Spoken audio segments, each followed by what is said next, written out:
দুপুরের মধ্যে যেসব অঞ্চলে হতে পারে ঝড় বৃষ্টি। দেশের ১১ জেলার উপর দিয়ে দুপুরের মধ্যে ঘণ্টায় সর্বোচ্চ ৬০ কিলোমিটার বেগে ঝোড়ো হাওয়া সহ বৃষ্টি অথবা বজ্রবৃষ্টি হতে পারে বলে জানিয়েছে আবহাওয়া অধিদপ্তর।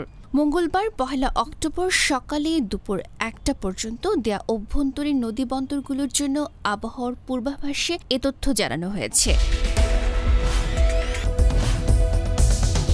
এতে বলা হয়েছে, ময়মনসিংহ, ঢাকা, ফরিদপুর, খুলনা, বরিশাল, পটুয়াখালী, কুমিল্লা, নোয়াখালী, চট্টগ্রাম, কক্সবাজার ও সিলেটের উপর দিয়ে দক্ষিণ দক্ষিণ পশ্চিম দিক থেকে ঘণ্টায় ৪৫ থেকে ৬০ কিলোমিটার বেগে বৃষ্টি বা বজ্রবৃষ্টি সহ অস্থায়ীভাবে দমকা বা ঝোড়ো হাওয়া বয়ে যেতে পারে। এসব এলাকার নদী বন্দরকে ১ নম্বর সতর্ক সংকেত দেখাতে বলা হয়েছে।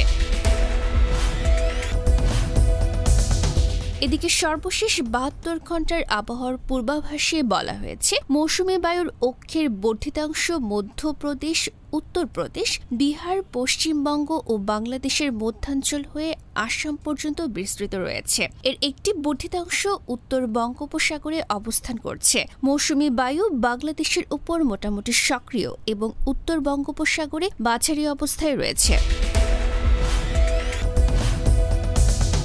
ডেস্ক রিপোর্ট, গণমানুষের আওয়াজ।